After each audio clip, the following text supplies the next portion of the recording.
దేశవ్యాప్తంగా పేరుగాంచిన కంచి వరదరాజ పెరుమాళ్ ఆలయం వివాదంలో చిక్కుకుంది. బంగారు బల్లి ఉండే ఆలయంగా ప్రతి హిందువుకు ఈ ఆలయం గురించి తెలుసు. భక్తులంతా అత్యంత పవిత్రమైనదిగా భావించే ఈ బంగారు వెండి బల్లుల విగ్రహాల తాపడాలను మార్చినట్లు ఆరోపణలొస్తున్నాయి.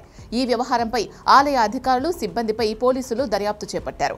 ప్రస్తుతం ఆలయంలో పునరుద్ధరణ పనులు జరుగుతున్న నేపథ్యంలో శ్రీరంగానికి చెందిన రంగరాజ నరసింహ అనే భక్తుడు ఈ మార్పిడిపై ఫిర్యాదు చేశారు. పురాతన బల్లుల తాపడాలు తొలగించి వాటి స్థానంలో కొత్త తాపడాలను అమర్చారని ఆరోపించారు. పురావస్తు, చారిత్రక విలువ కలిగిన ఈ విగ్రహాల విషయంలో జరిగిన అవకతవకలపై విగ్రహాల అక్రమ తరలింపు నిషేధ విభాగం పోలీసులు దృష్టి సారించారు.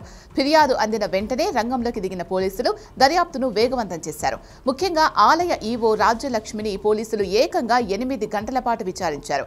విగ్రహాల పునరుద్ధరణ పనుల వివరాలు, తాపడాల మార్పు గురించి ఆమె నుంచి సమాచారాన్ని సేకరించారు. అంతేకాకుండా ఆలయంలోని ఇతర కీలక సిబ్బందిని కూడా పోలీసులు ప్రశ్నించారు. ఈ కేసులో విచారణ కొనసాగుతోంది. కంచి వరదరాజస్వామి ఆలయంలోని బంగారు, వెండి బల్లులకు భక్తుల దృష్టిలో ఎంతో విశిష్టత ఉంది. ఈ బల్లులను తాకితే దోష నివారణ జరుగుతుందని భక్తులు బలంగా నమ్ముతారు.